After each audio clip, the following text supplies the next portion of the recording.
Welcome to Attic Continues, episode 302, 2018. See what I did there? Yep. It was like such a smooth transition. I'm like, just hire me. Like, you can't get that anywhere else. First episode 2018, episode 302, coming at you right now live. This is a podcast post up every other Monday in which we talk about video games related topics. I'm your host, Stafa. This week I have Kevin. Hello, how's it going? Good. And we have Jake. Hey. And we have Stafa. What's up? And this week's episode segments will include our main discussion, which will be on the year 2018, games coming out, predictions, whatever. We're gonna just talk about 2018, and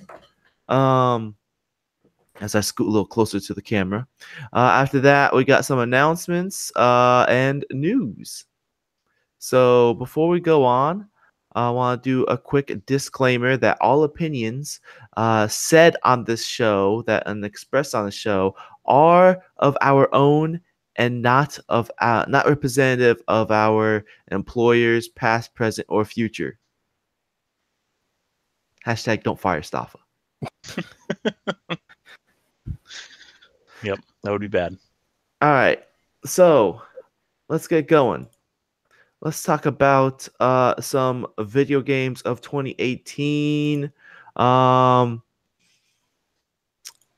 We can start this off by looking at what is available on Wikipedia. There's a list for the first 5 months. And we can list off things that we're looking forward to. In January, for me, the only thing that really stands out is Dragon Ball FighterZ. Yeah. That's supposed to be the way it's announced. It's not FighterZ, it's FighterZ. It's a weird way to do that. Yeah. Because I mean, I'm a fan of what's it called? Arc System Works. They make good fighting games, and I played this at E3, and it was really fun. I won't get this on release. Probably no. I'll probably maybe later in the year when it's like half the price. Seems to be the story for a lot of games lately. Especially since Arc System Works, when they release a game, all the time, I don't know, sometime within a year they'll release a new version of the game with new characters, making the original version obsolete and cheaper. So it's like it's weird that they don't do a DLC model like every other game on the planet. Yeah. Yeah, they just release a new version of the game. I mean, if you look at Guilty Gear Xrd, there's 3 versions of that game. Same with BlazBlue. There's so many versions of BlazBlue because they just re-released the game with more characters. So different way to do that. Yeah, it's a very old school way of doing that, very archaic, but whatever. I don't know. Sales go if they're pretty much re-releasing a game at full price to add a few characters. Do they get enough sales on those reversions or the re-release versions? I don't know. I mean, there's a fan base for fighting games that they need the newest version because they want Evo ready. So I don't know. I'll just wait and then get the game later. Is there anything else standing out to you guys for January? Monster Hunter looks cool, but I probably won't pick it up. There's it looks interesting. I'll keep an eye on that, but I don't know if I'm super interested in that just yet. There is another game that's coming out that I forget the name of. That's supposed to be just like Monster Hunter, but slightly different. Forget what it's called, but I think the name starts with a D. If I figure it out, I'll let you know. But Dragon's Dogma. Nailed it. Yep. Got it. That's me. That's why I'm here. It's all day. Yep. So let's look at February. So during that month, I'm gonna watch Black Panther. Yeah. There's that not movie a ton looked of games sweet. coming out next year that I'm super just pumped about. A lot of these games, like, they sound interesting, but realistically, I'm not gonna play them. I mean, like, there looks like there's a expansion for Civilization 6, which I don't even have Civilization 6, so realistically, I'm not gonna be getting that. Right. Let's see, on my personal list, I don't have anything from February on here. Metal Gear Survive is gonna flop. Oh, Secret of Mana remake is coming out. Not gonna get that.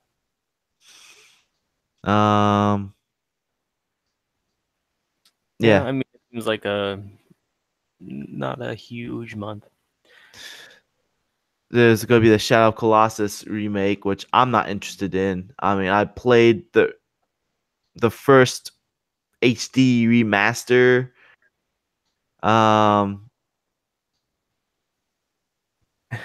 Wasn't into it. No, by the time I played it, I felt like it has already aged a lot. From what I understand, this new version that they're like it's basically a remake. The controls are being redone because like the controls are just super weird in that first one. I really have no interest in playing it again. Yeah, I never played it through it because I never had a PlayStation. But yeah, it was just I played the demo and it was cool, but it was what 2005. So it's if I was never really into it back then I probably would think it's just all right now. Yeah, I mean, I didn't play on the PS3 back in the day because the frame rate was so bad. Yeah. So sorry, not PS3, PS2. Yeah, Right. I didn't play on the PS2 because the frame rate was so bad. And then when it got an HD remake on the PS3, with smoother frame rate, that's when I jumped on. I was like, all right, this is it, doing it. But yeah. I figured out what that Monster Hunter game was. It's called Dauntless. Looks pretty cool. Who's developing? Co-op. Good question.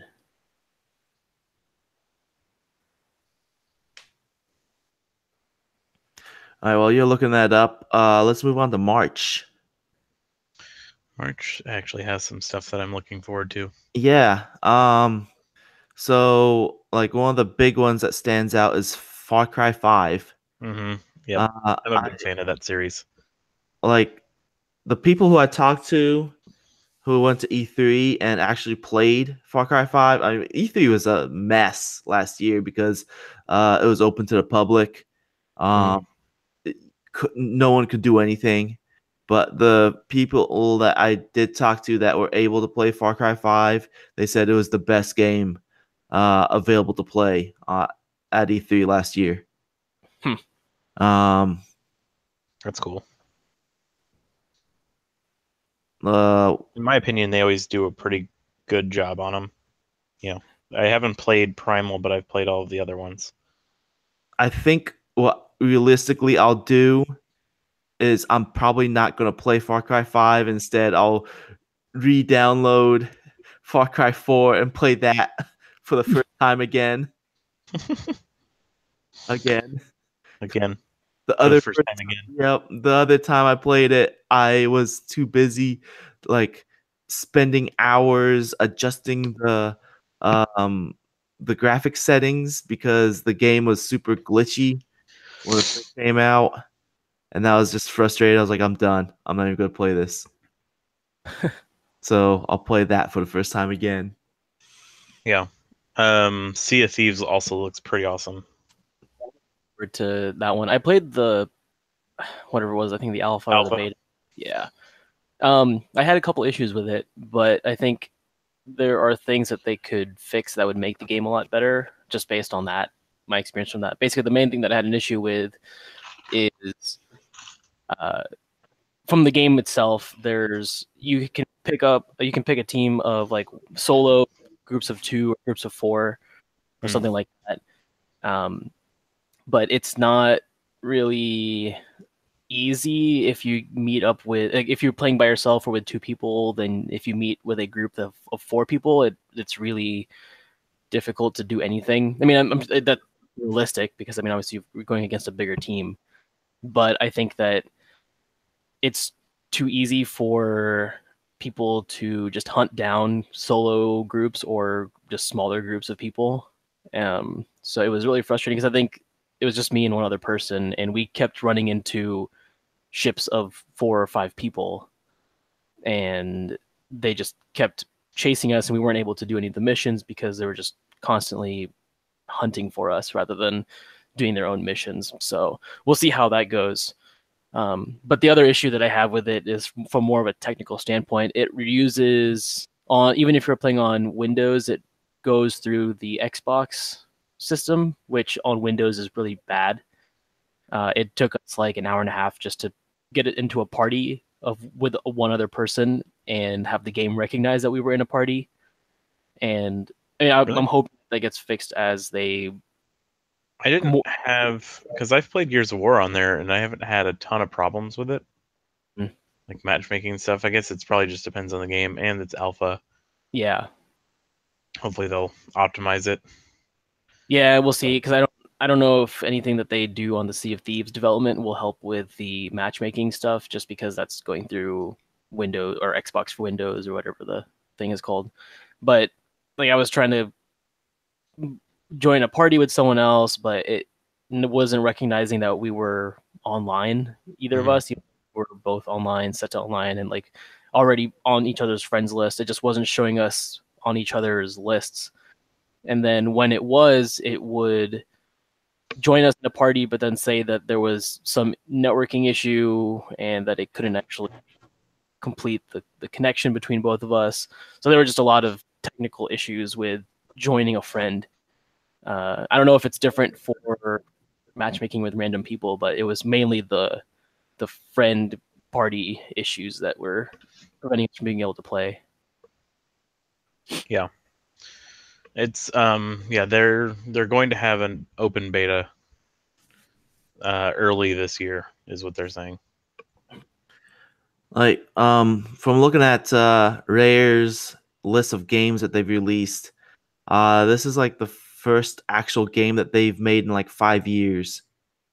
Which the last one was Killer Instinct. And before that, which was 2008 with Banjo-Kazooie Nuts and Bolts.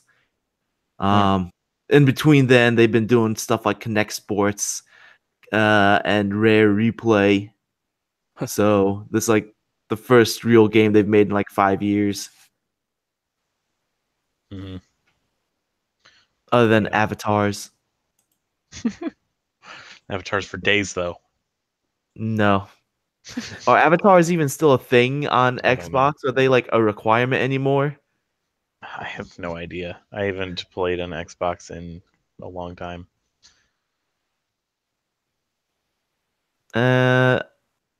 Nothing else from March is standing out to me. You guys?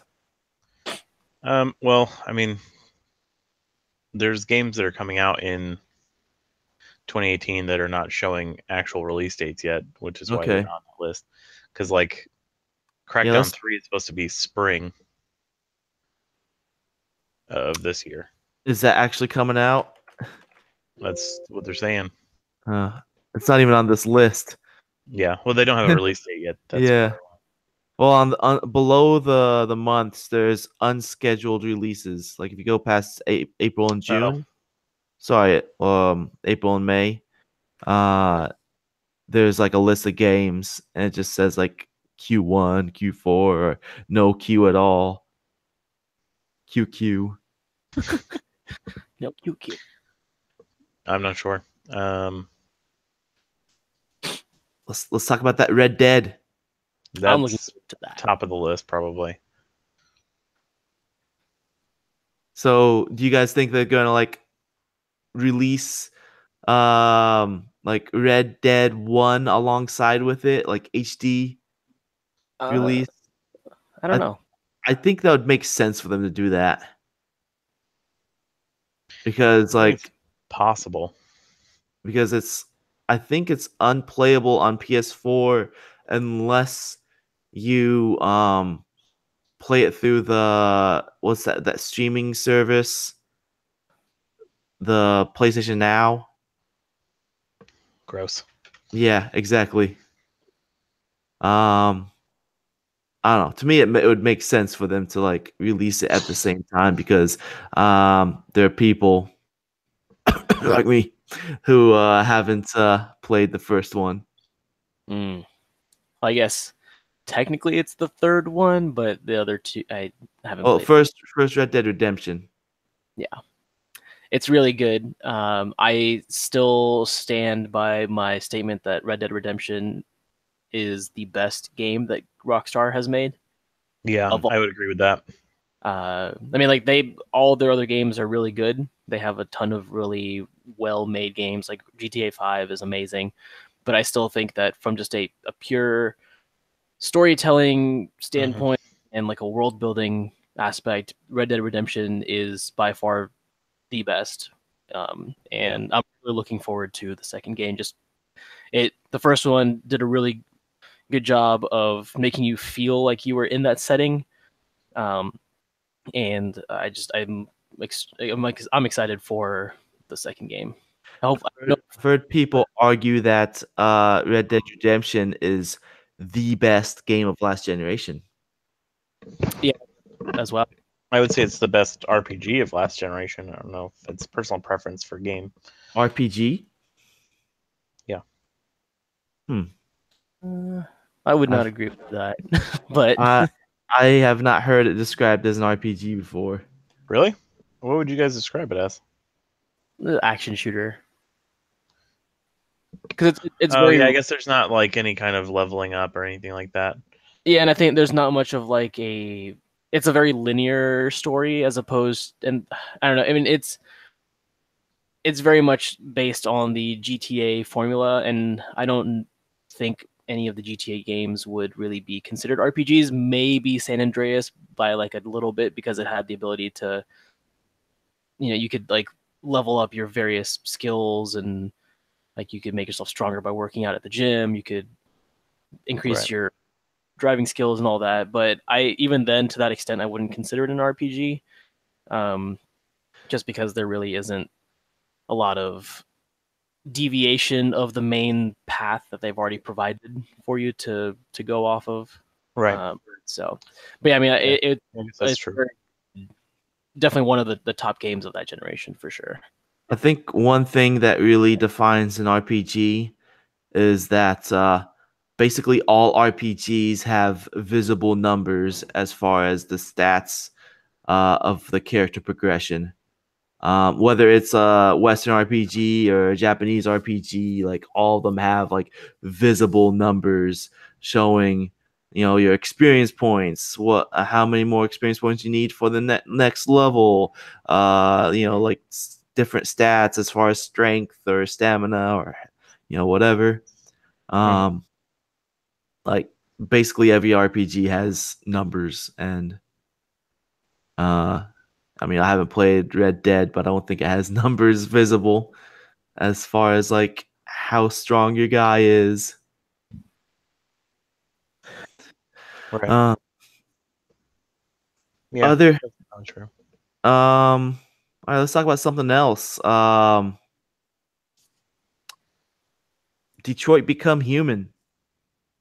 I think that looks cool. Yeah, I'm looking forward to it. I've been avoiding watching all of the videos at the various events, just because from what I've been hearing, a lot of people are actually getting less excited about it based on the videos. And I guess it's mainly just probably I actually don't even know what could be the cause of that, other than maybe they're not excited about the story and the premise anymore. I still think that the idea of that is a really cool concept, and I probably won't be picking it up until way later after it releases, but I'm Same. definitely looking forward to it. Spoiler So- alert, you become human. It's in the title. So it's about a bunch of robots that are trying to overthrow. AI has come to the point where they've integrated them into society, Mhm. and then at some point there was a revolution where some of the AI, I guess, was feeling like they weren't being treated properly and they weren't being seen as actual people. And so now there's a group of revolutionists that are, I guess, being seen as like terrorists or something like that along those lines, because they're being violent now as opposed to just doing non-violent rallies or whatever. Mhm. So now there's like an investigation of this group of people. I think you play as more than just one person, from what I remember. So it kind of has that Heavy Rain aspect where you play from the perspectives of different people. But yeah, I think it was a pretty cool story idea. Yeah, it sounds cool. Sci-fi Yeah. setting. How come it's always Detroit where the robots are having issues? You know, Reasons? like got RoboCop, got Deus Ex, Human Revolution. Like it's always Detroit. Yeah, I guess. I'm not sure what the reason for that is, though.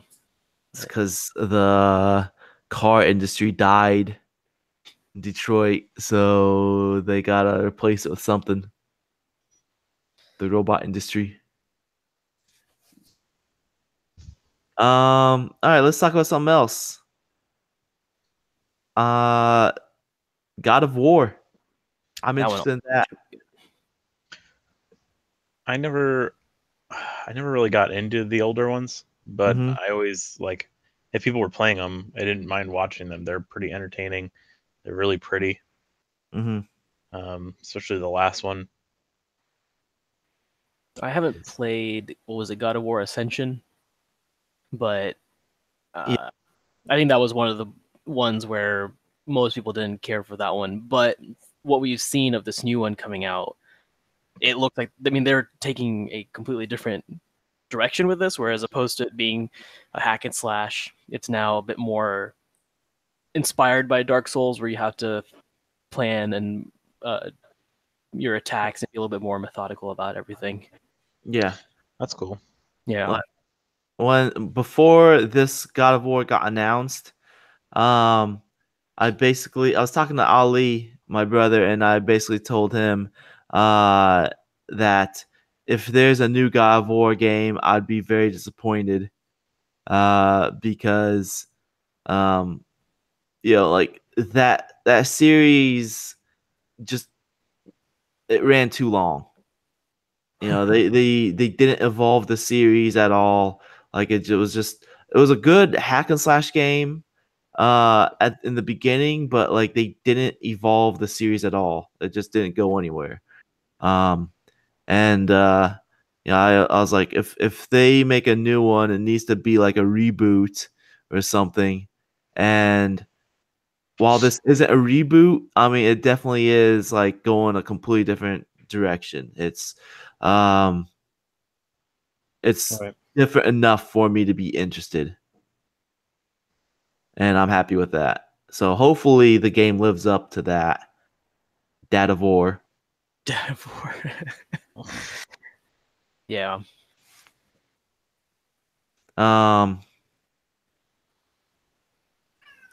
You, Kevin, you interested in that Call of Cthulhu game? Yeah, Call of Cthulhu looks cool.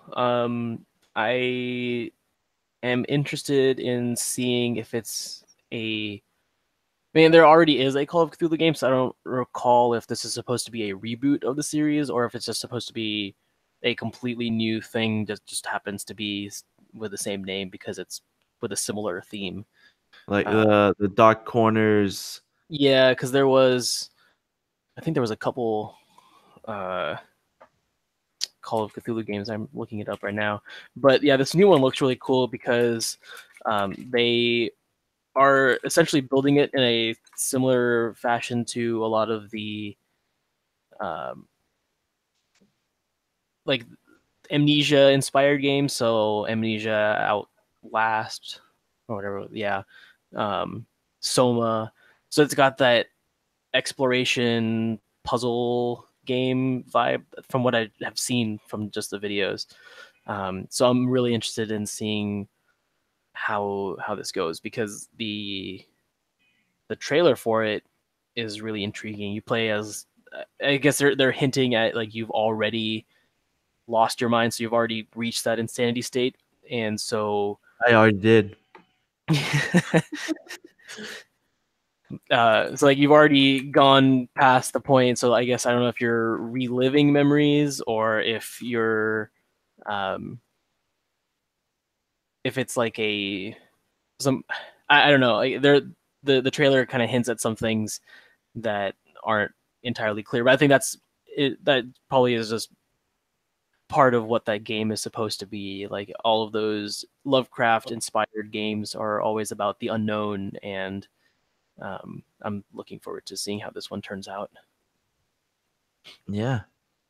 Sounds pretty cool. Let's see. I think the game that one of the games that I'm most anticipating for next year or this year now is the System Shock reboot. Mm-hmm. I backed that on Kickstarter, and as soon as like they announced it, I was already ready to give them my money. But basically, they're taking the very first System Shock game and recreating it with but they're also doing some redesigning so that it's more modernized as opposed to just taking the exact old game and just recreating it with new textures, new models. They're Yeah, because the gameplay was jank in that first one. Yeah, it definitely does not. It did not age well. Jank. But that was like pre. That was like during the days when Doom and Wolfenstein and those types of shooters were big. And so like this one was kind of revolutionary in its own way, but then during that time period, a lot of games came out that completely changed how shooters are seen as they're played, and so that particular game just did not live up to what modern control schemes are like. And I think System Shock 2 is a much better example of how a game from that period still can last today. Like that was during the time of like System Shock 2 and Deus Ex that came out around the same time, and those both they hold up a little bit more to these like modern games, but they're still not perfect. But so System Shock, they're revisiting a lot of the environments and a lot of the just the set design. So it's not going to be a one-to-one recreation of the first game. But they're going to try to keep it as close to the original's vision as possible, with just small to make it more modern. Because over the past couple of decades, we've completely changed how we see level design and game design, so that just become more standardized now, and they're going to adjust the level design to just keep it more interesting as a modern game would. So I'm really looking forward to seeing the changes. And I played. They released like a quick alpha, it was like a pre-alpha thing where they just built a level, like the first level of the game. And there weren't really any enemies from what I remember. I think it was just like here's the environment that we're building. And I also then played the first game, like the original System Shock, and just compared the two side by side. And it's just amazing how accurate they're keeping it, and also just how much detail they're putting into it. And it feels so much better. And I'm really looking forward to seeing this come to light. Nice. Have you guys seen the trailer for the Jurassic World Evolution Park Builder style game? I do remember seeing that. I did not look at that. I don't know. When I saw Jurassic World, I was like, nah. It looks cool. If you like the park builder, city builder type stuff like that, then you probably seems cool. It's Jurassic Park. It's theme park builder with dinosaurs. So, it looks just like the movie. Yeah, that one, I think I remember seeing a trailer for that, and it does look interesting. It definitely piqued my interest. Yeah. For, if you're in the mood for something casual, seems like a cool game that would, And the cool thing is that being built by the same people who make Planet Coaster. Oh, really? Nice. Planet Coaster is, at least I think it is. Yeah, it is. Is this a PC game? Yeah. PC, PS4, and Xbox One. Like with the Jurassic Park license, I would have assumed it would have gone like straight to mobile. Yeah, it's so yeah. Like the Planet Coaster developers are making this, and Planet Coaster is an excellent theme park builder. I think it's the same people who made the original Roller Coaster Tycoons as well, and they're also the ones who make the Elite Dangerous game that's out right now. But the Planet Coaster does an excellent job of providing a tool set for creating those theme parks, because they basically give you a lot more control over the original Roller Coaster Tycoon system. And there's just a lot of detail that you can put in, a lot of systems in place that simulate every single attendee at the park and all the rides. And it's just a lot of detail and a lot of simulation that goes in.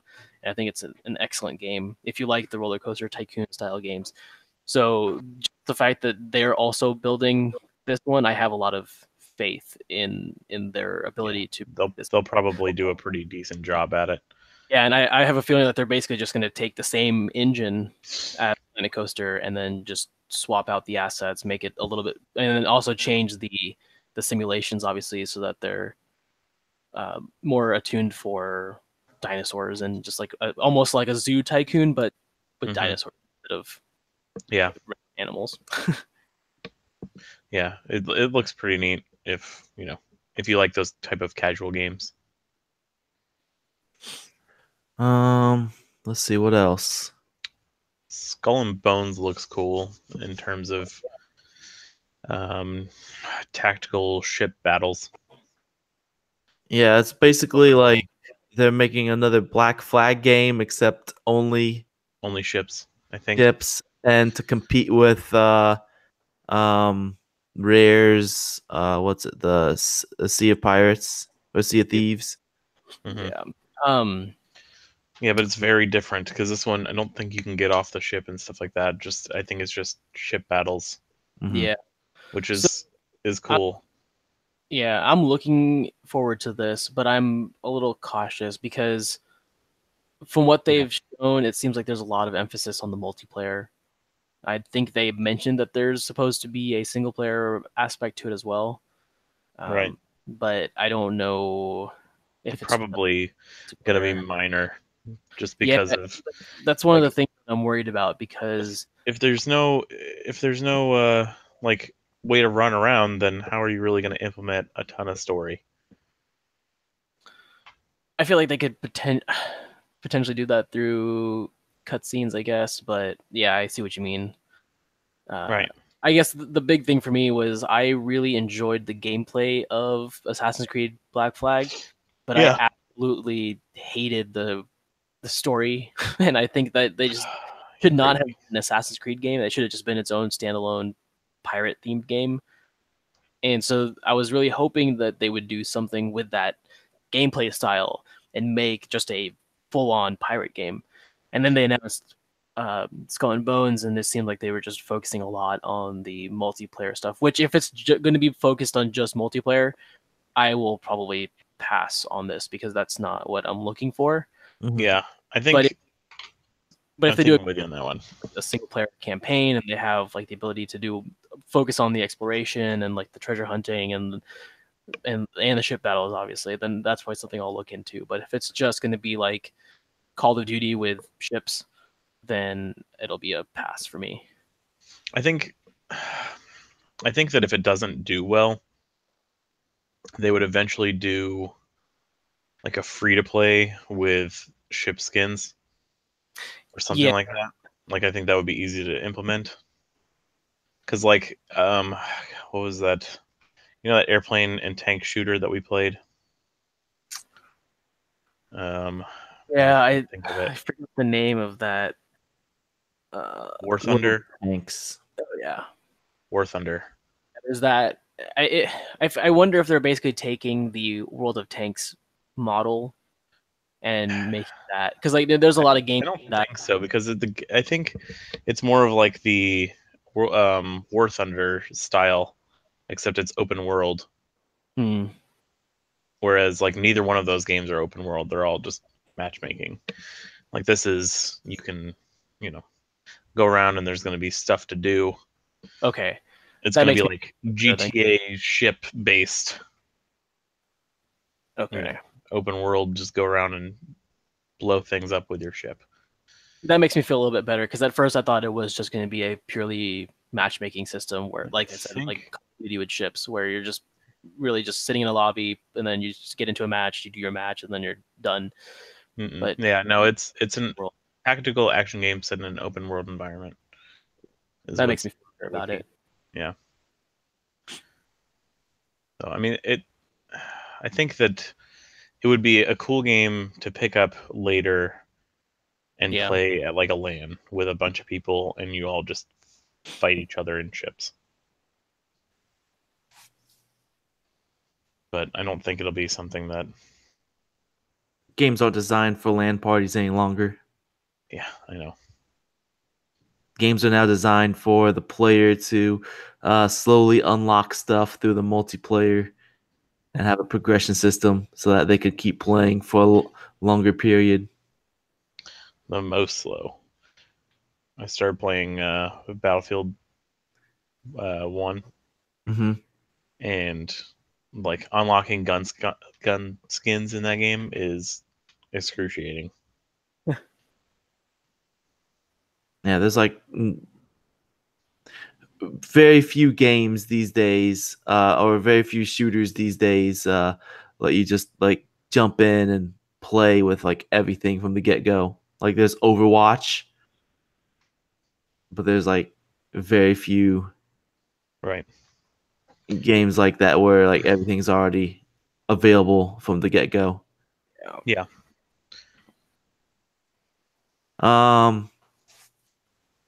Let's see. Bloodstained Ritual of the Night, which is Igarashi's new game, the creator of Castlevania.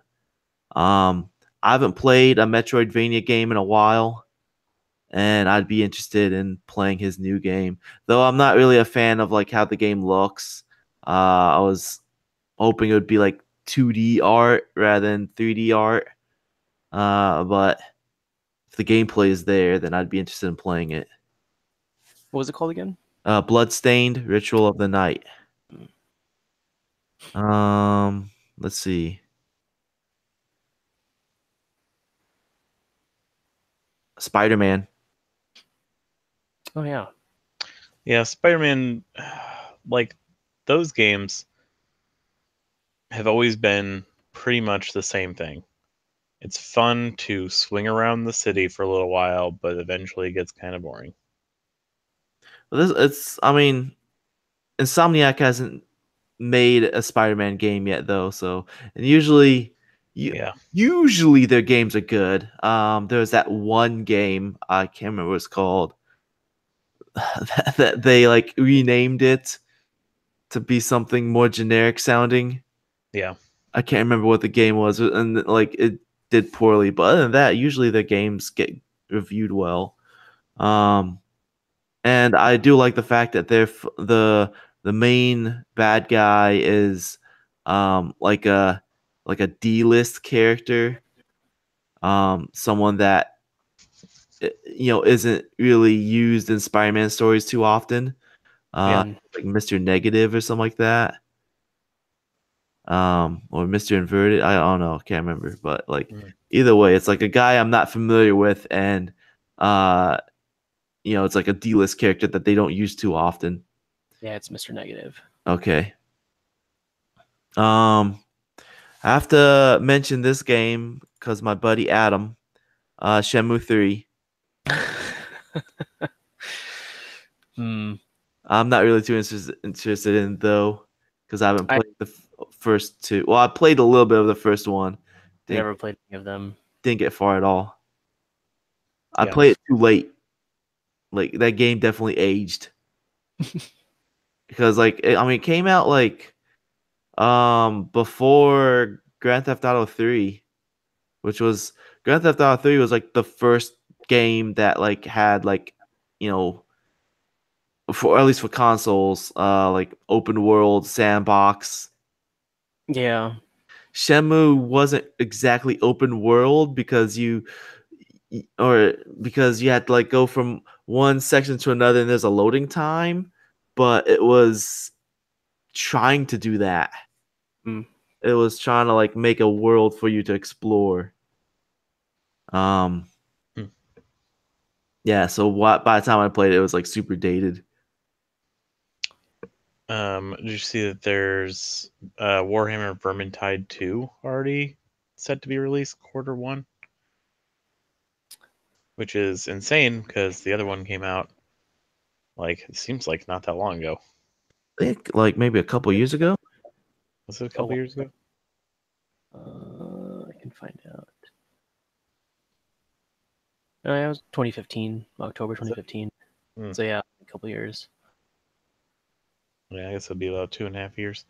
It's just, I don't know. I just picked the first one up and I haven't even played it yet. There's already a second one coming out.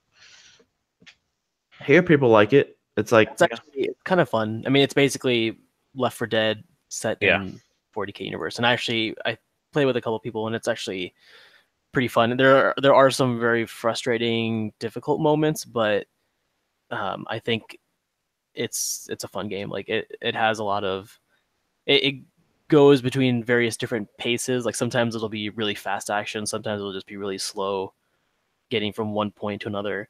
But I still think that a lot of the environment design is really good. The gameplay is pretty solid. Just overall, it's an enjoyable game. Yeah. And then for people that are a fan of the Metro series, I was about to say that Metro Exodus. Mm-hmm. That's one of the big ones coming out.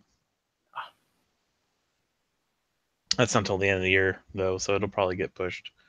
It's like Metro Exodus. This time, you can take your mask off in the outside. Or Troom. Oh man, I love the Metro games. Still need to finish them. Oh, you didn't finish them? No, I haven't actually even played Last Light yet. Oh, Last Light's so good. I haven't played the what was it, the remake of the first one, 2033? Basically they just made it in the Last Light engine. Yeah, like it's supposed to be the first original one. But I mean, like there's some jank gameplay mechanics in the first one that they fixed.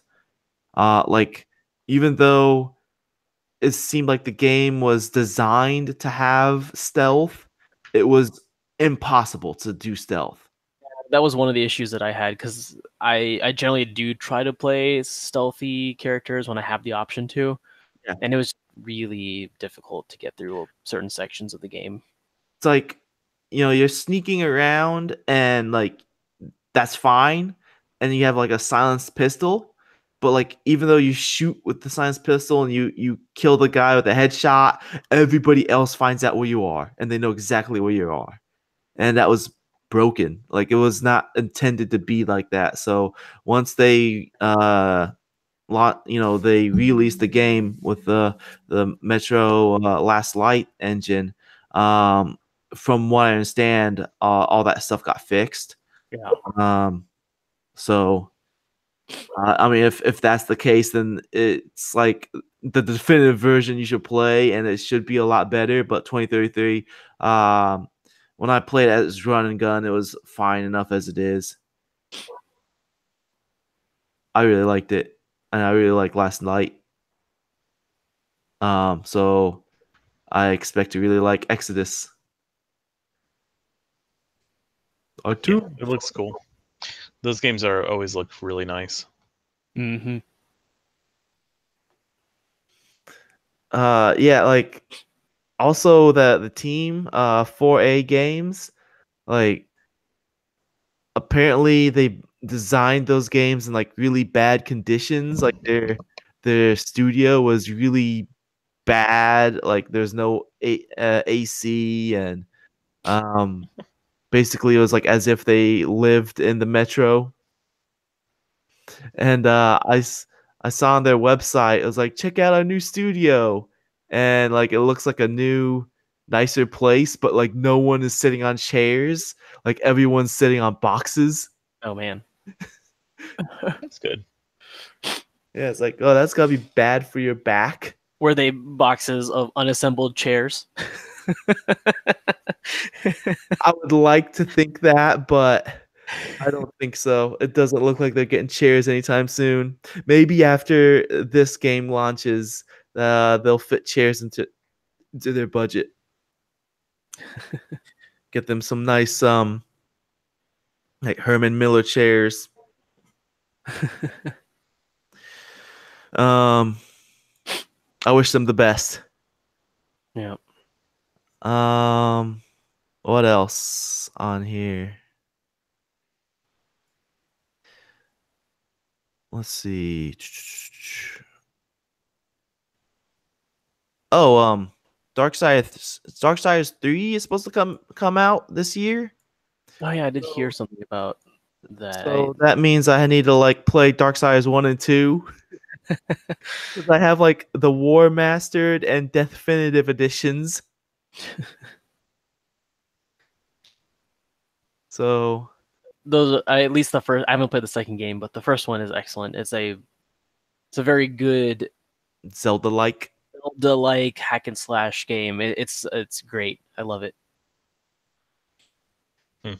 And the idea of Zelda style puzzle temples mixed with almost like combo based hack and slash, like a God of War Light style combat. Mm-hmm. It's a really good combination. And I'm only mentioning these two games because I'm sure there are people interested in them. The new No More Heroes game and Valkyria Chronicles 4, both coming out this year. Apparently Walking Dead the final season and Wolf Among Us season 2 are to be announced for this year. I didn't even play season 3 of Walking Dead. I haven't either. I lost interest in Telltale Games.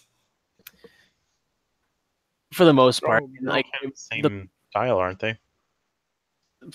Kind of, yeah. They're all different the same style. They have some variations in there. Like I heard the Batman one is really good, which I do want to play at some point. But I think I'll play that soon because it's the PlayStation Plus game for this month.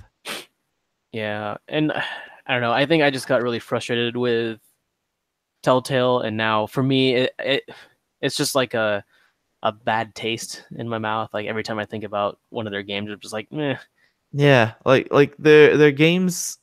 I mean, talk about not changing the format. With like God of War, like they didn't evolve at all. And like same with Telltale, like they haven't evolved the format at all. Like they're all like the same thing. Yeah, Just like telling a different story. Yeah, I think for me that is an issue for sure. But I think for me the biggest thing is that they kept getting IPs that I don't know. I feel like they became overconfident in themselves and just took on so many IPs and left behind the ones that to me mattered. And so like it's like The Wolf Among Us is a prime example. I waited when did the first one come out? It was a long time ago. I think it was like 1942. Yep. So I've been waiting for that many years. For Let's see, 2013. So almost 5 years now. And they just kept adding other games that, and they're not doing the ones they didn't finish the stories of the ones that they already started, and they just kept adding different franchises. And a lot of them are not even original franchises; they're just partnering up with other companies that have IPs that they're just building off of. And I don't know. It was a little frustrating for me, just them not wanting to finish what they already started, and just taking on a lot more than they should have, and then like you mentioned, not evolving the formula. It just became really repetitive. Yeah. And I just didn't. I mean, like since the Walking Dead game, from what I understand, they moved to a different studio, to bigger studios, like 3 times. They moved to a larger studio 3 times, and like the size of their studio went from like from double digits to over 300 people. And then they had like last year they had to lay off like 50 people. Yeah. Because like they were like biting more than they can chew. But despite that, I mean, like it would be nice to get back to Wolf Among Us because that one was pretty good. Yeah, that's really the only one that I've been waiting for, and I know that I've been told good things about, like the Batman one I've heard is good, and I heard that the Borderlands one is good. But I've heard like nothing about the Guardians of the Galaxy one. Like no one's with that at all.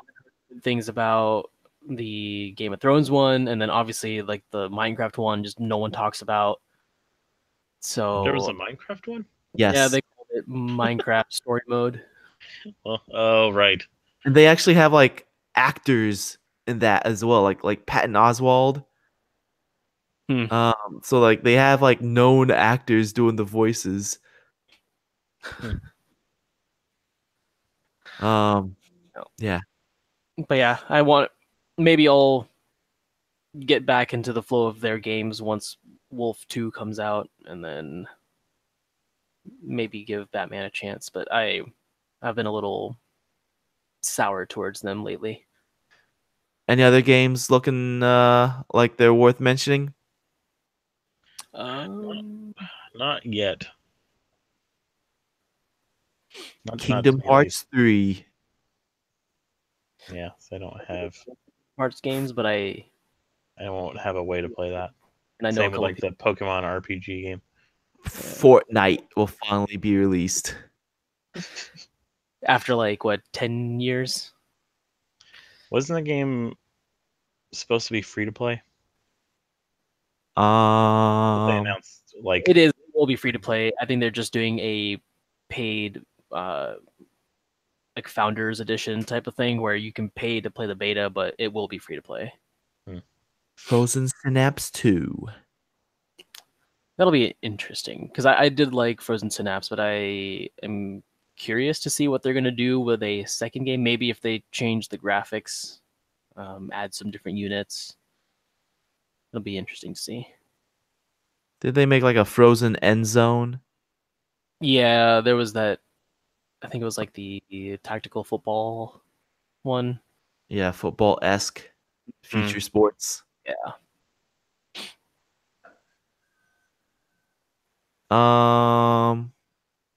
Yeah, I think that's it.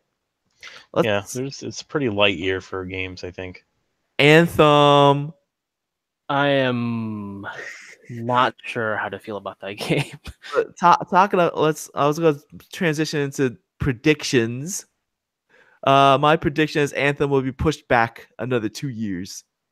I don't know enough about the game to make a judgment. But I can see that happening. I think mainly because of like how BioWare like got stomped last year with how Mass Effect went. And EA like shutting down Visceral and like just doing all sorts of stuff, and so I'm pretty sure EA will probably push back Anthem like a year or two. From what I saw from what they showed in that initial E3 trailer, I am not excited. I mean, obviously they showed a very limited thing, but that trailer did not excite me. I'm not trying to say that the game looks bad because there's not enough information about it to make that judgment. I was not excited from that initial trailer, and I want to know more about it just because it's BioWare, but I have a bad feeling that it's going to rely too much on the BioWare name. But I don't know. I'm making a lot of judgments without actually knowing enough about the game. But that trailer did not excite me. It basically looks like Destiny, but you could fly around like Iron Man. And like one thing that like keeps Destiny so successful is that like the shooting, was designed by Bungie. Like it actually has good combat mechanics. And BioWare, when have they had great combat mechanics? I actually enjoyed the combat mechanics in Andromeda. Oh, really? Yeah, so I should preface this by saying that I only played like the first couple hours of it because I subscribed to Origin Access. So I didn't play the full game. I just played like the introduction area using my. But now you can play through the whole game. It's on the vault, so I might give it a chance at some point this year. But I played the first 6-ish hours of Andromeda, and despite all of the issues that I had with the story and the characters and just like the quest design, the combat was actually very satisfying. I thought they did a really good job with the combat mechanics. But that's only based off of just like, maybe a total of 3-ish hours of actual combat.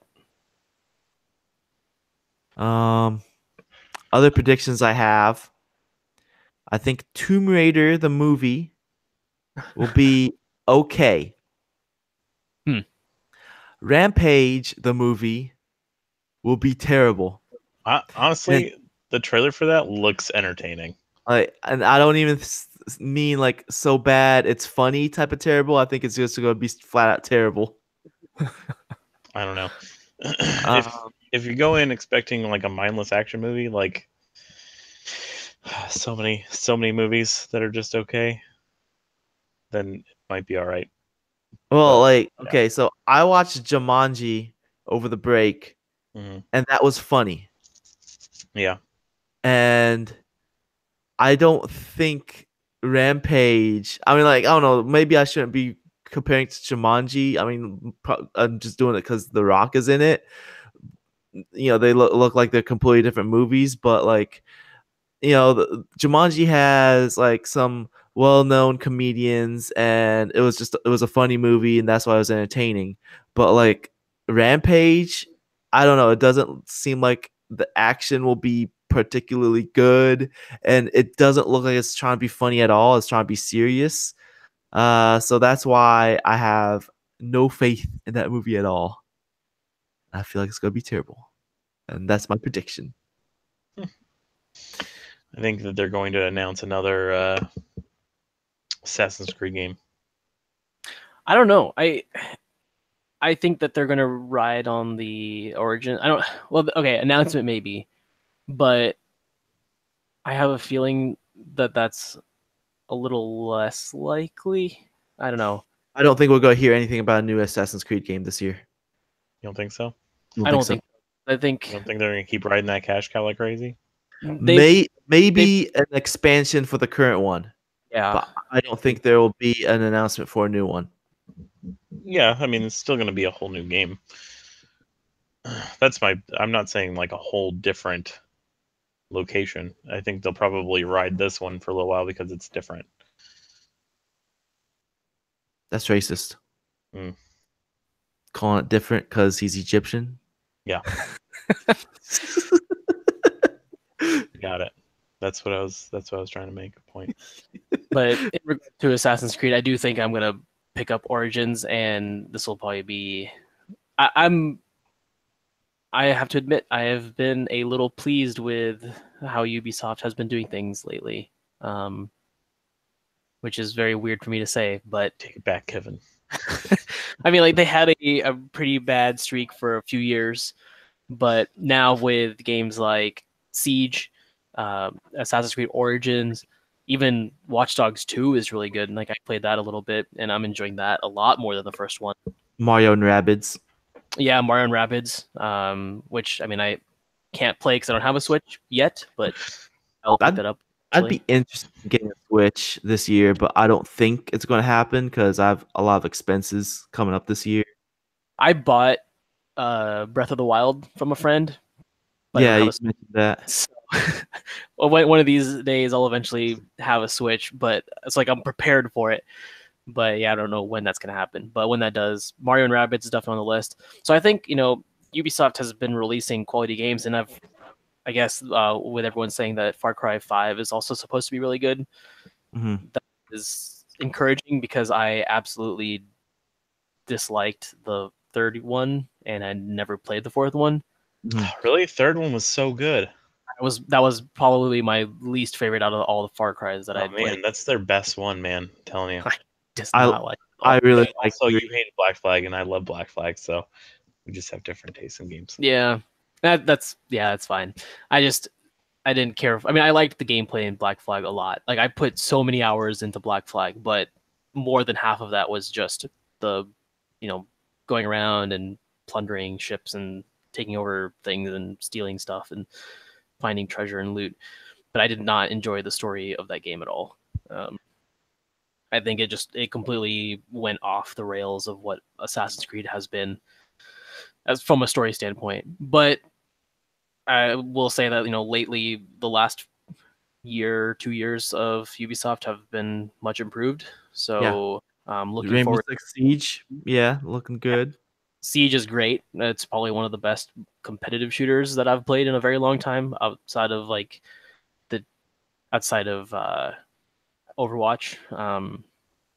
And yeah, I've been hearing a lot of good things about Assassin's Creed Origins. So yeah, it seems like Ubisoft is back up on the uptrend.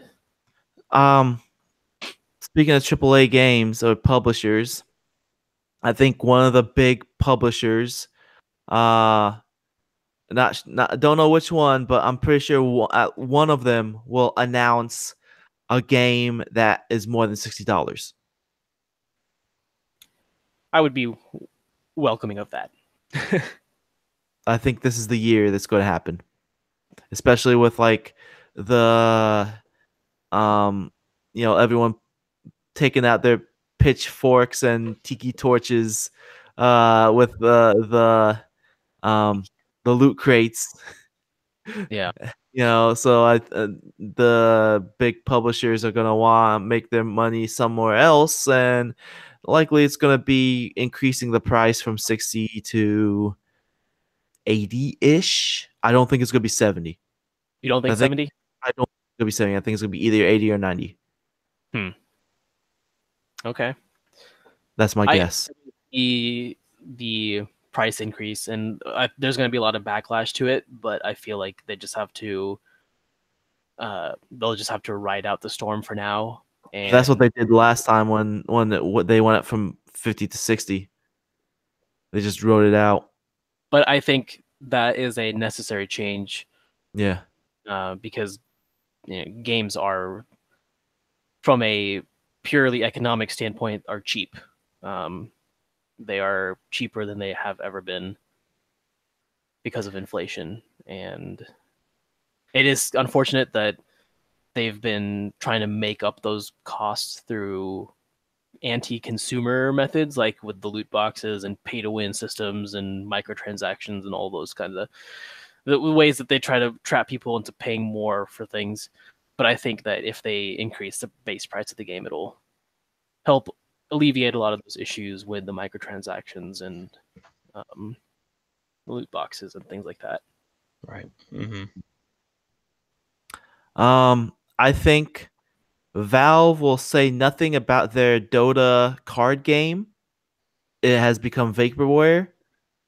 I completely forgot that was a thing, and for all intents and purposes, it is vaporware for me. And I think they will announce a new game this year, which will not be Half-Life 3. Yep. Most likely, either a new Portal or a new Left 4 Dead. A new Portal would be cool. I would love a new Portal, but I don't know if a new Portal is coming. I mean, like, considering that they had that they just released the Portal Bridge construction game, I think it might be getting the fans ready for a new Portal. Okay, I can see that. So, that's my prediction with Valve. I have a prediction for Nintendo. They will announce a new Star Fox game, possibly a new Metroid game, and both will be for mobile. Ooh, mobile. Yeah. I can see Star Fox doing well in mobile. And my final prediction, this will be the year that Chad Wharton back. Chad Daddy. The PS quadruple. The games.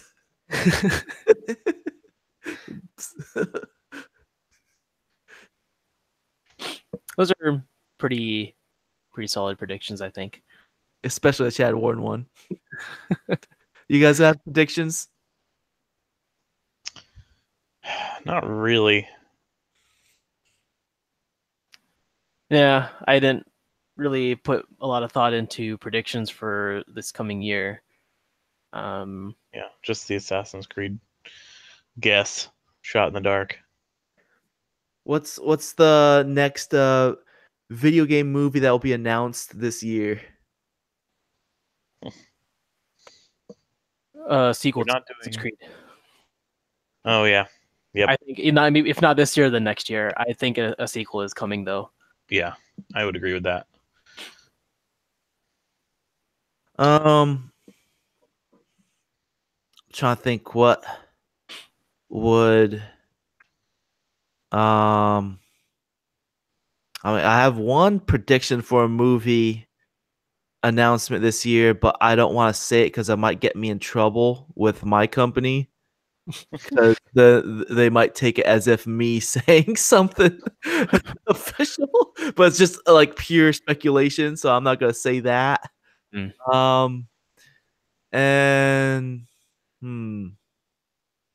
I think we will see a trailer for the Mario movie. Oh goodness, I forgot about that. There's rumors of a Mario movie made by the Minions studio, like Illumination or something like that. Yeah, it's not DreamWorks. Yeah, I think we might see the trailer for that this year.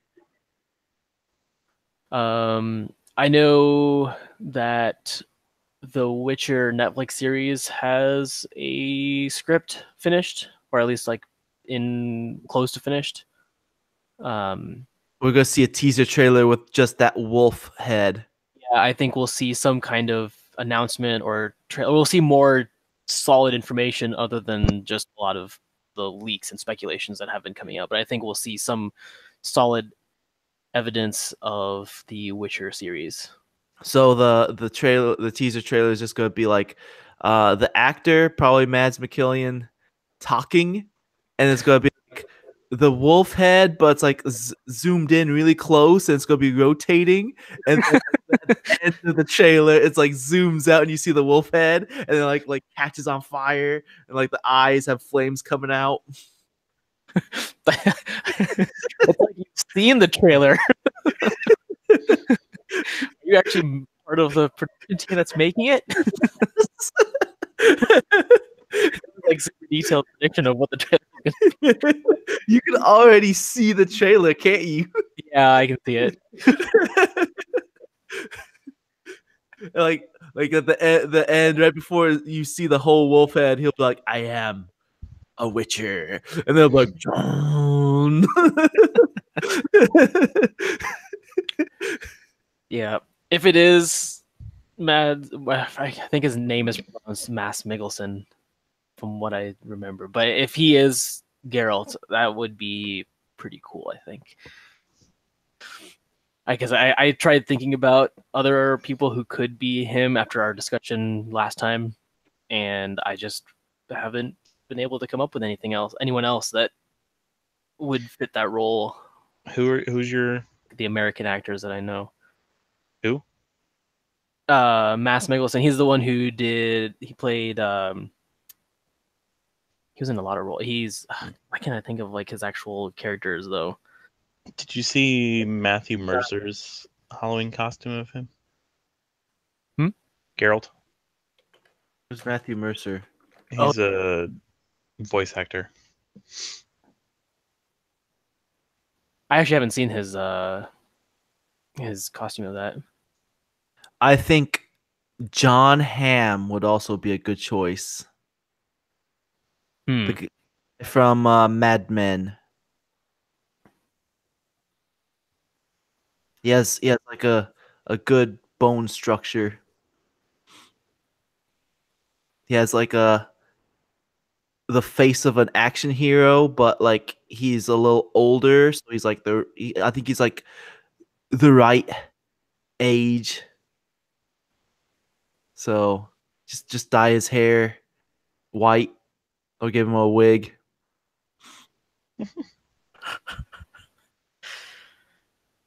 Yeah, I could see him too, I guess. Yeah, I could see him doing that. All right, so that's it for announcements. I mean, not announcements, predictions. Yeah. All right. So, one thing that I also predict that's like a great value at all times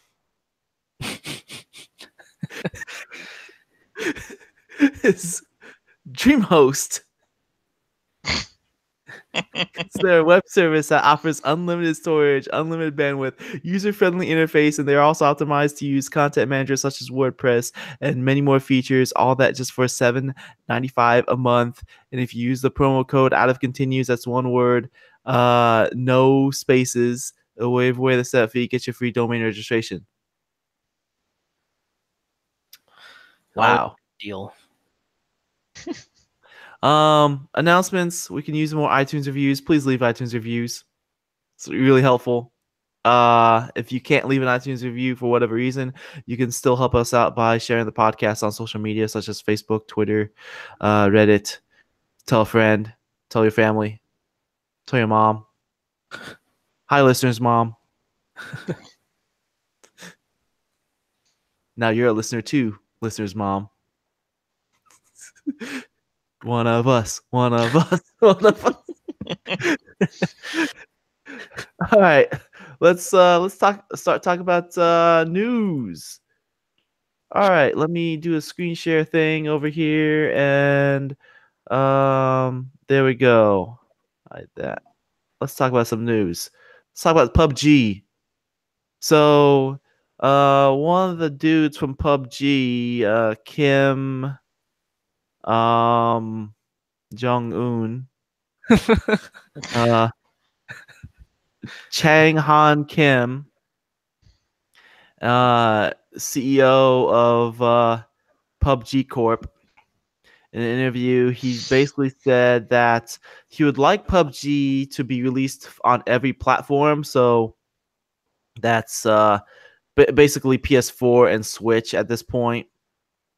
And he can't at the moment because I don't know. Would he include Switch? I'd assume Switch. I mean, Switch is pretty popular. And now. it can handle it now. So yeah, but so he said he couldn't do like PS4 right now because of course the timed exclusive deal with Microsoft, as well as PS4 not having like an early access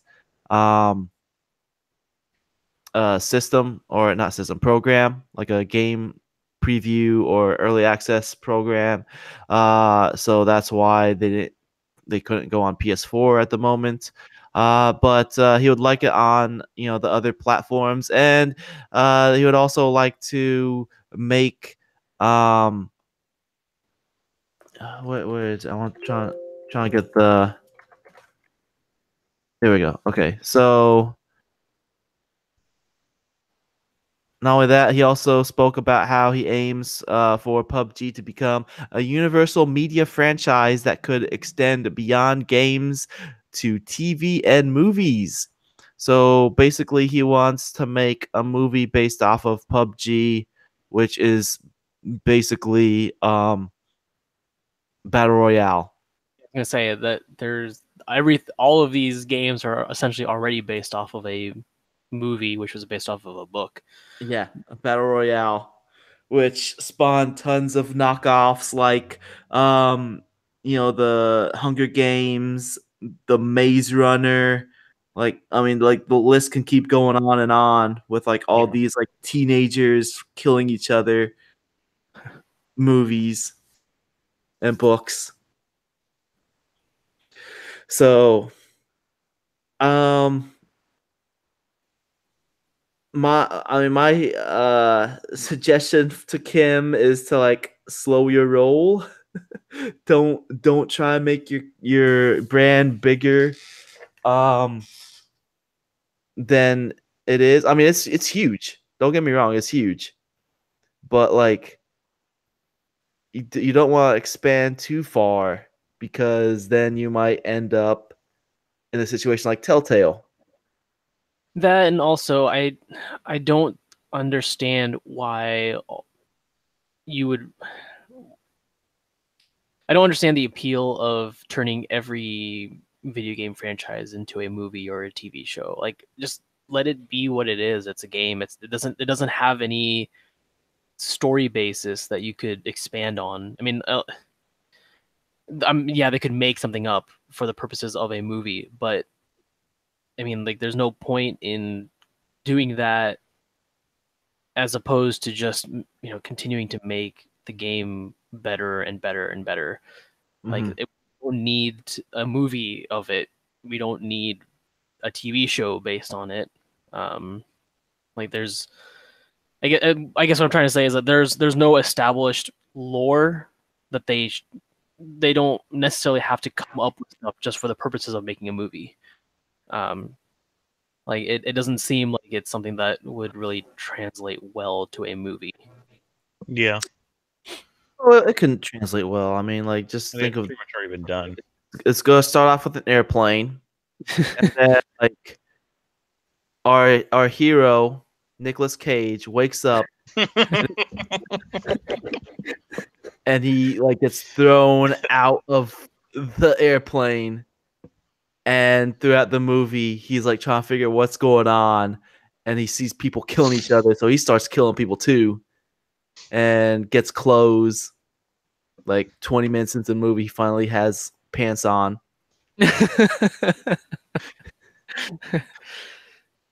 Yeah, I mean, I'm basically telling you the whole movie at this point, so I should just stop where I'm at. Spoiler alert. Yep. I just feel like any movie that they're gonna try to make off of this is going to be like a B-rated movie with a low budget, even though it's not necessarily gonna. And they could essentially afford a higher budget, but they're not going to. And it's gonna feel like a fan-made film as opposed to a studio like Hollywood level movie. Nothing seems like a fan-made film if it has Nicolas Cage. Unless Nicolas Cage is the fan. That's deep. Yeah, I don't know. I just not interested in the idea of a Battlegrounds movie. Yeah, I mean, like, or I understand that, you know, like, publishers and developers need to like take advantage of or what's the word I'm looking for? They're just they need to come up with more monetization ideas, like just more ways to integrate their IP into society. Yeah, I mean, like if there's like a lot of hype behind their game, they have to like take advantage of that. But you know, sometimes it works. Like look at Five Nights at Freddy's. Ugh. I mean, as far as I know, like there's still a fan base for that, and there's very enthusiastic about it. Like he hasn't. I mean, even though he's like made like 6 games now, which are all there's like lots of like toys and Funko Pops and whatever. As far as I know, there's no cartoon yet.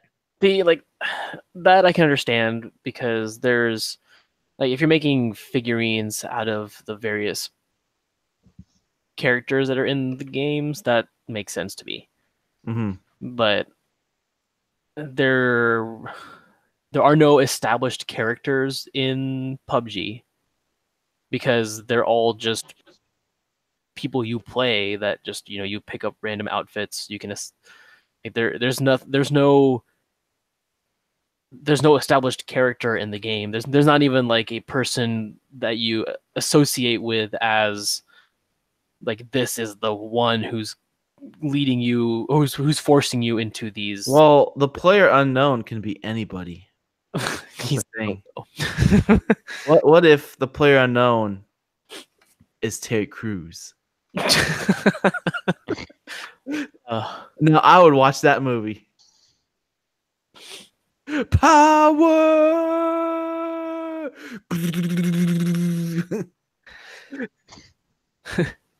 That would be the player unknown Battlegrounds I want to watch. Sponsored by Old Spice. You'll just see like Old Spice, like old canisters of Old Spice all over the place. So this is like. Or if it was like I mean, he mentioned TV and movies. What if it's like a TV series, like a mini series, like 6 episodes, and each one is like a different main character doing like the same thing. Like they jump, they jump out of the plane, and like they have their own little story, and each one of them dies. Like there's no like happy ending for any of them, and they're all like it's not like this different perspectives of the same battleground. It's like each one is like going into a different battleground. There you go. I did it.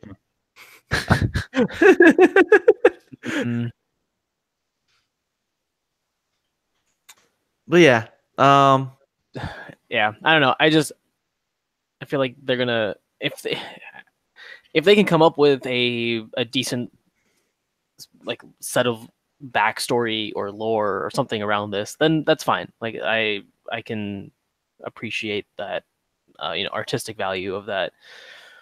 But I just don't see a point. Mm-hmm. Let's move on. Let's talk about our good friend Cliff Bleszinski,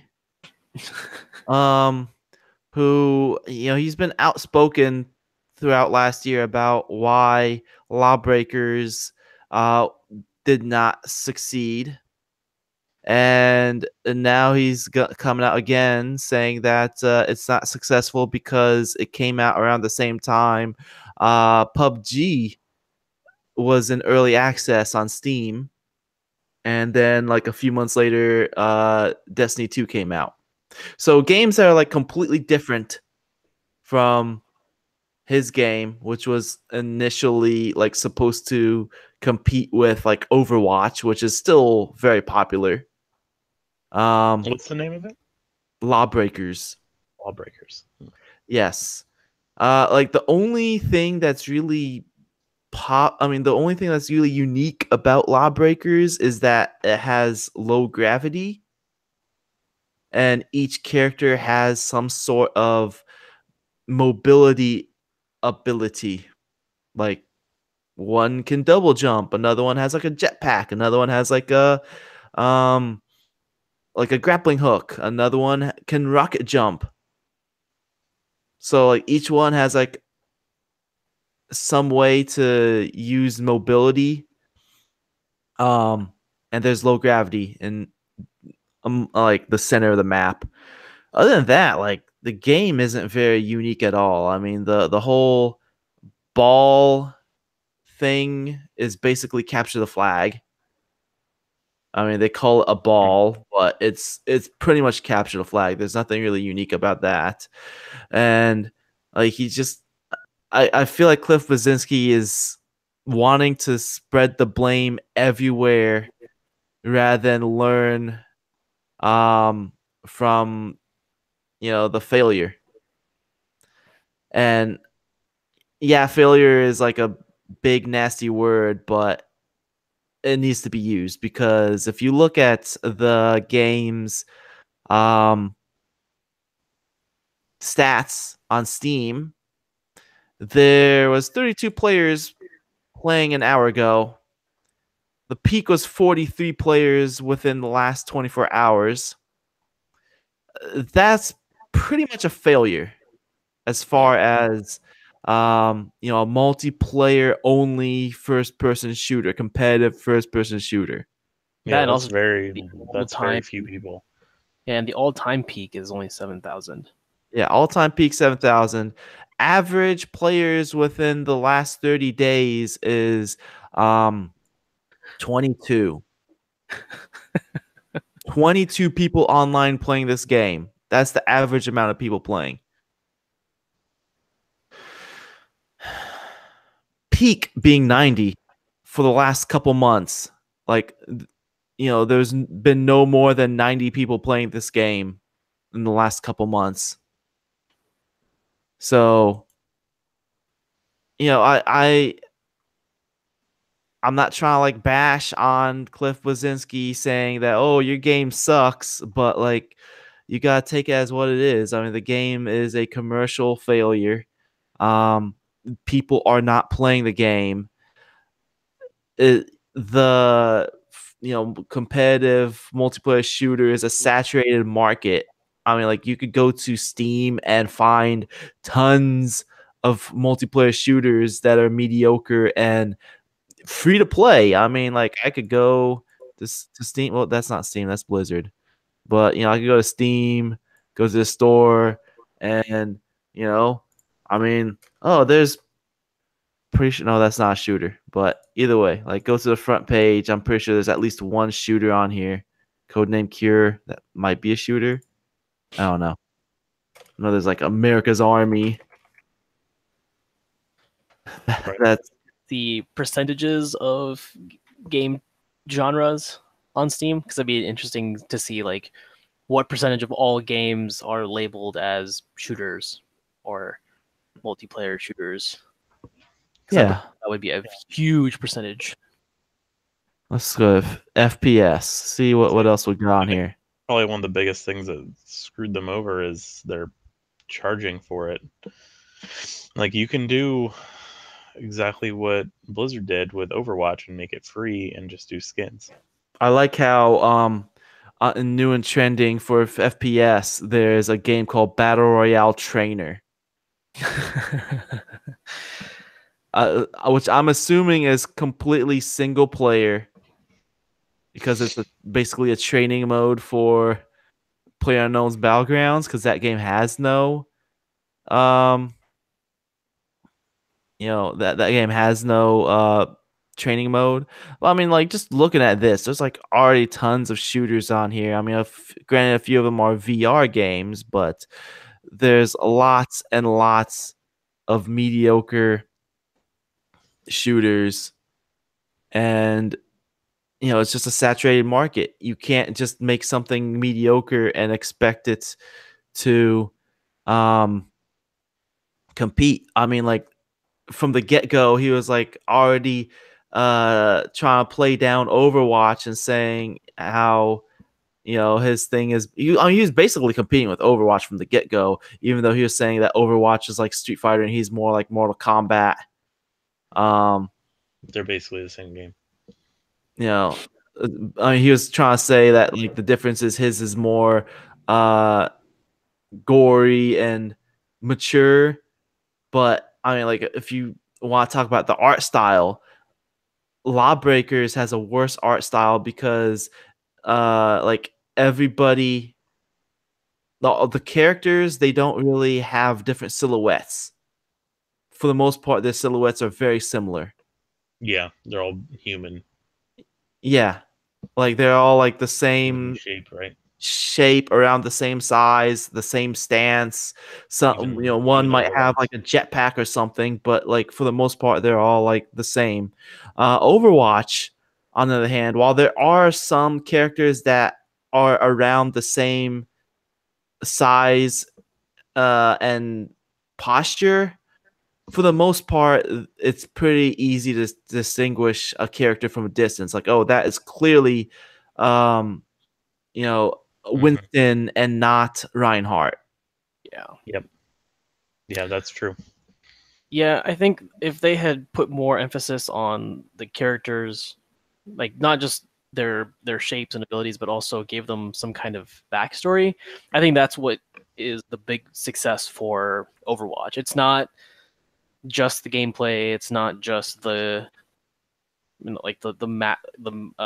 game modes and all that stuff. It's actually the fact that people have a connection with the characters, and they do all that outside of the game. Like, they introduce the characters with some animated short. They've got comics. They've got a lot of backstory to each of these characters that people are actually invested in, and that's the biggest success for Overwatch.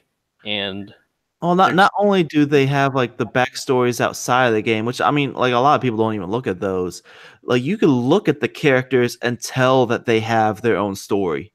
Yeah, the characters in Lawbreakers, it's like, oh, well, this chick has sunglasses and a jetpack. That's I don't really get anything from her. Or, oh, this is a robot dude. Yeah, there's not anything unique about the characters. There's nothing that sets them apart other than their loadout. They're just really generic, and it's kind of sad that they're really pushing the idea that Lawbreakers is this unique FPS, and like, a big selling point is it's a unique FPS that has like rated R content as in terms of dialogue and like the action and all that. Ooh, they say the F word. Yeah, and it's like, that's not really enough to make people excited about a game. Like, you have to like, that's fine if they want to do a rated R game, and I would totally be fine with that. But they have to have some reason for these characters to be there, or at least some kind of interesting aspect about the game. Like, there's just, it almost looks like they just took a generic Quake clone and just changed what the loadouts were for the characters. Like, I mean, from what I played, the game wasn't bad. I mean, there are some people in the comments for this article saying, "Oh, the game sucks," and this and that. It's like, I don't think the game is bad. It's just the game isn't very unique. Like, from what I played, it was all right. But there was nothing really, outstanding. Nothing really stood out to me about the game. Other than the mobility is kind of cool, but other than that, like, I just didn't feel like it was a purchase from me. And now that I see that the number of players is down to like 22 on average, definitely don't want to play the game, or definitely don't want to buy the game because no one's in there, and the only people that are in there are like these hardcore fans, or there's probably 2 hardcore fans, and the rest is like employees from Boss Key.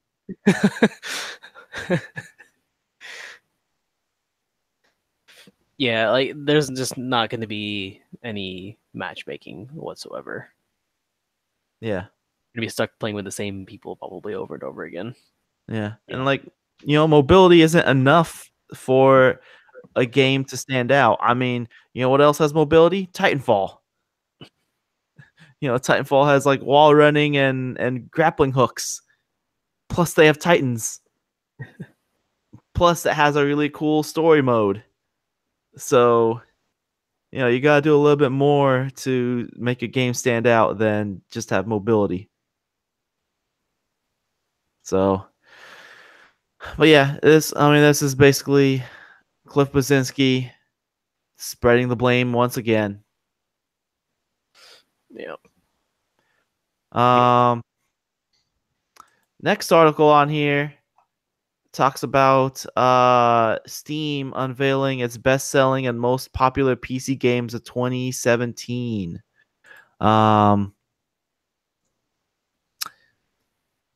We can so basically, like, they have different categories. We got like top new releases, top sellers of all, of the whole year. I think that's pretty much the only. I mean, don't want to look at I guess most players. Of course, PUBG is up there. It's nice to see Rainbow Six Siege on there. Oh. Warframe is still really popular. And surprised to see H1Z1 on here. I'm assuming that's because that was a game in one of the Humble monthly bundles. I've heard some things about it too. But yeah, it's I'm pretty sure it definitely got a boost from the Humble bundle. Yeah, of course, Dota 2 on here. Yep. Well, I hear Warframe's really good at this point, but I need to revisit that. I played it a few years ago. Yeah, so did I. And it was fine. I didn't think it was amazing back then. But if they've updated it since then and added new content, I definitely need to give it another chance. Yeah, I think when I played it was still in beta. Like, there wasn't really a story at that point. It was just playing levels. I think that's when I played it too. But looking at top sellers, so the best-selling games of last year, best-selling games last year included Ark Survival Evolved, Warframe's microtransactions, I suppose, Witcher 3, Divinity Original Sin 2, H1Z1, Dota 2, with the microtransactions probably, Grand Theft Auto 5, Rainbow Six Siege, Counter-Strike Go, PlayerUnknown's Battlegrounds, Rocket League, and Tom Clancy's Ghost Recon. So looks like Ubisoft has like 2 good 2 games on this list for the best group of best-selling games of last year. Well, they have more if you go down too, into their sections. But yeah, out of the platinums, they have 2, and then they have got a couple in the gold, which is Assassin's Creed and For Honor. I'm glad Stellaris is in that list because it's an excellent 4X space strategy game. Definitely recommended to anyone who enjoys those types of games. Yeah, and as far as like the new games of last year, like they have the bestsellers per month. Not gonna go through all of them, but some that stand out is like Resident Evil 7, Hollow Knight's on here, Night in the Woods for Honor, Dead Rising 4. Did that come out last year? I guess it did. Huh. That was a game.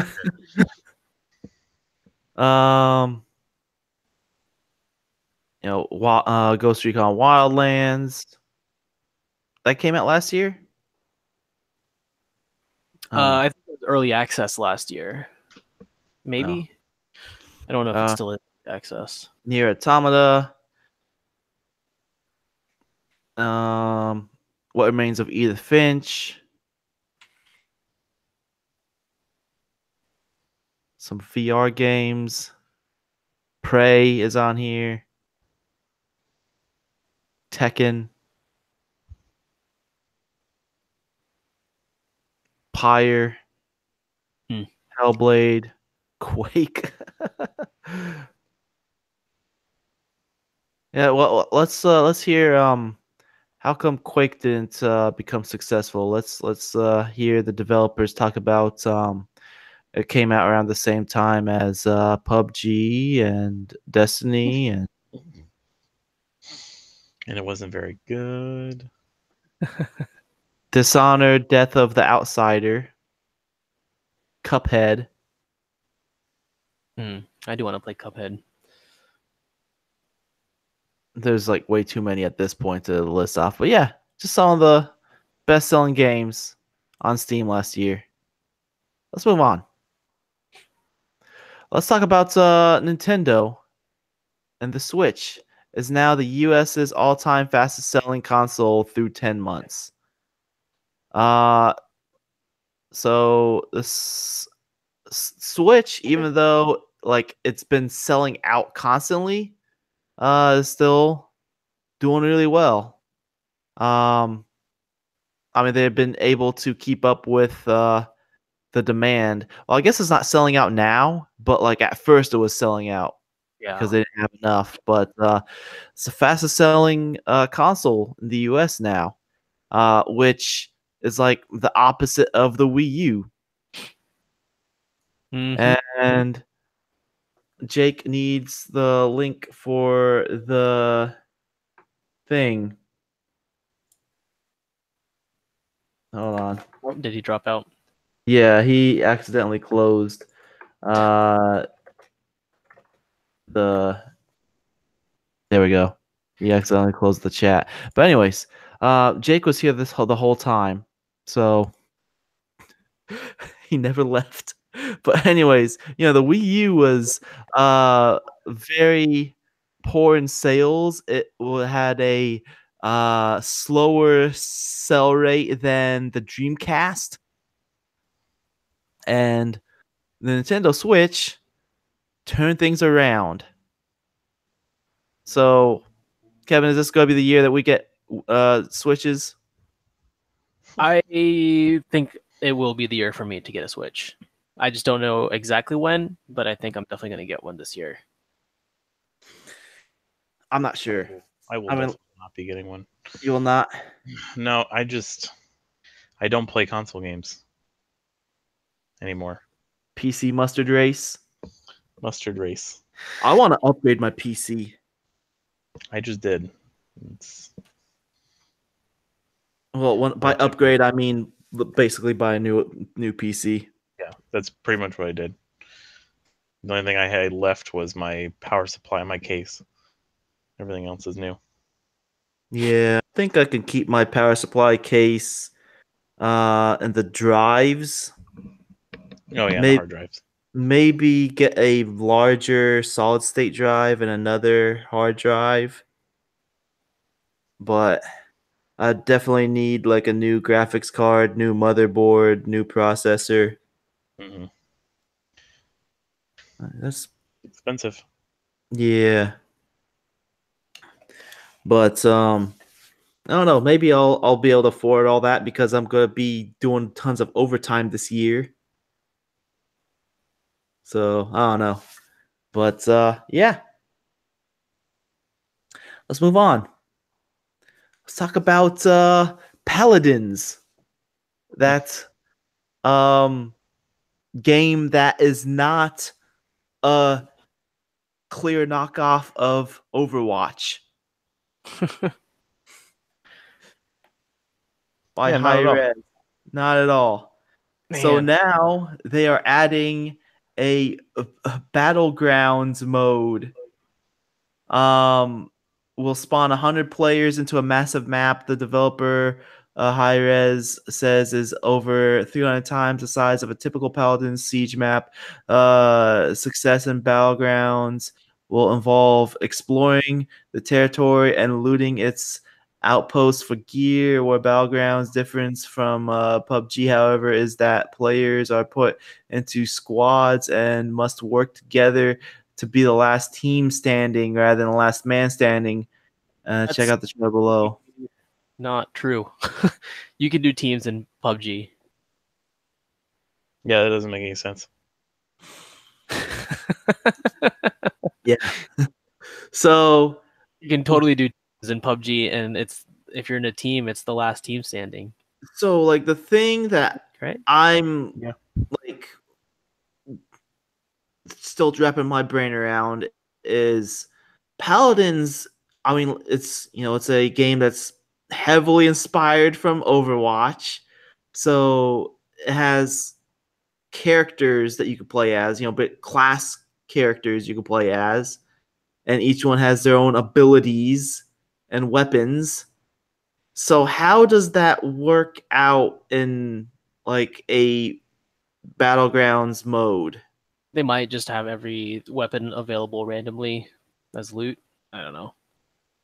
Oh, I mean, I guess that's a good question. Maybe they are going to have the characters keep their own weapons. I mean, like they in this description it says there's looting, but it's like okay, so I haven't played Paladins, but like I've seen some of it, and it's like okay, this character is clearly Reinhardt. So like imagine playing Overwatch, and then you have like Reinhardt jump out of an airplane, you land on the map, and then you like pick up a weapon that's clearly not Reinhardt's. That doesn't. I can't wrap my brain around that. Maybe they make you keep your character's weapons, and you just kind of go around and. But Reinhardt has like a big hammer, like and a shield. Each character. I mean, if you think about Overwatch, like every character has a weakness to another specific type of character. Or Yeah. spell. So how does that work in like a mode with 100 players?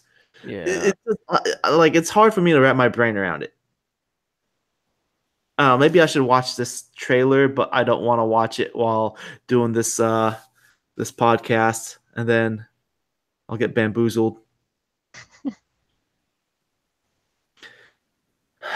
Yeah, well, I mean, developers are trying to capitalize.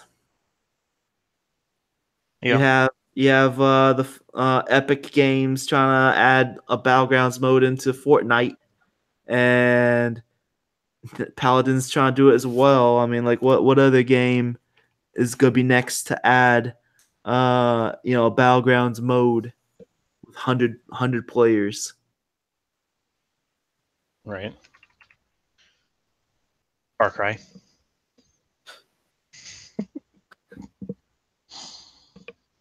Lawbreakers.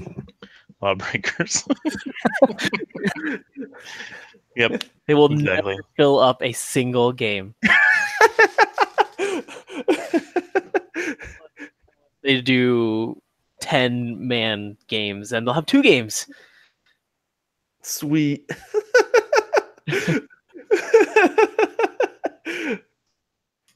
I guess they could like fill it with a bunch of bots. Oh no. So I guess you could essentially, if they did put a Battlegrounds mode into Lawbreakers, you could use that as your trainer instead of buying another trainer, because it'll all be AI. Yeah. Playing. Great. All right, let's talk about God of War. So, God of War isn't even out yet, but they're already talking about the possibilities of where the series can go. And the director, Cory Barlog, says that the next games in the series can probably take place in Egyptian or Mayan eras or others. So, like the first set of God of War games were in Greek era, and then they're moving to Norse era with the new God of War game, the Dad of War. As far as like Egyptian or Mayan, first of all, I mean, I'd like to see how this game goes, and if it goes well, I'd assume that they'd be able to like explore more of Norse mythology, because I'm very sure that they're not going to cram all of Norse mythology into one game. So, but they'll just have Ragnarok right off the bat and just destroy everything, and they're done. Yeah, it'll be fine. But I mean, as far as like them exploring other stuff, Mayan era seems a bit too far away. I mean, like, is he gonna like just travel the Atlantic Ocean and just go all the way over to like South America? That seems legit. Yes. It seems legit. That idea is lit. And fuego. Egyptian though, like, I mean, like, I can accept that because like it's not so far from them. I mean, like, if he's going from Greek to Norse, he's going up north, but then he has to go back south to go to Egypt. I mean, I guess I can see it happening, but I don't know, it just seems like it's too like, as far as like the style goes, it's too different. Yeah. I don't know. It's interesting though. It sounds like they have a lot that they can do potentially. What do you guys think? Yeah. I mean, there's definitely a lot they could do with it, but you don't want to get to the point where they're just basically beating a dead horse. It's kind of like the Halo games. Still one of my favorite series, but I mean, they could have ended it at 3 and it would have been good. Yeah, they're just kind of, with the Halo games, they're just trying to continue selling it based on the name, as opposed to having a real purpose of creating a new storyline. But I mean, I would like to see, now that they're changing the gameplay direction of this game, it could give a purpose to them creating a whole new mythology that they play with. And it's just interesting that they're going to be merging different mythologies into one continuous universe, like one cohesive storyline. Mm-hmm. He's going from the Greek gods now to the Norse gods, and if he went to some other mythology or other mythoses, that'd be kind of interesting to see. But I do agree with Jake. I don't want them to just keep making God of War games just for the sake of having a God of War game. Yeah. Right. Like, I really like where they're going with this one, with Norse mythology. Just looks very different, both gameplay and thematically. But I feel like Norse it's not like so far different that it'll feel like a completely different theme from what they've been doing so far. I mean, like if they decide like, oh, we're gonna send Kratos to India and have him go against like Hindu gods, that would be like just way too different than Yeah, what at we're least used to seeing. doing like going from Greek to Roman gods, because I think those are even more closely related than getting Norse gods. But I'm interested in seeing how they make those connections between the different mythologies. I don't know if they plan to just like have no. I mean, it's obviously it's Kratos still, so they have to have. There is obviously a connection between them, but I'm interested in seeing how they make that perpetuate through the story.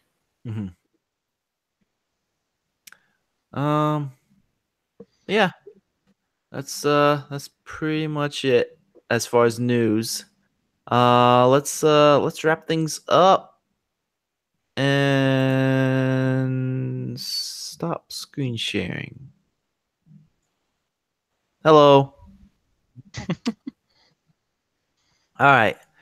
So, listener feedback. We don't have any listener feedback this week, but if you'd like to write into the podcast, you can write into podcast@aftercontinues.com.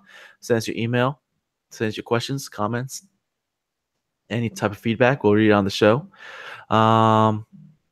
Other than that, if you like what you've been hearing, you can support us by liking us on Twitter, leave us an iTunes review. You can subscribe to the Google Play Music. You can contact by email. That's podcast@afternews.com. Subscribe to the YouTube channel. That's youtube.com/afternews. All those things I just said, they can be found on the website. It's www.afternews.com. I'd like to thank my guest host for joining me today, Jake. Yeah, man. Thanks for having me. And Kevin. Thank you, Staffa. And with that said, I'm your host, Staffa.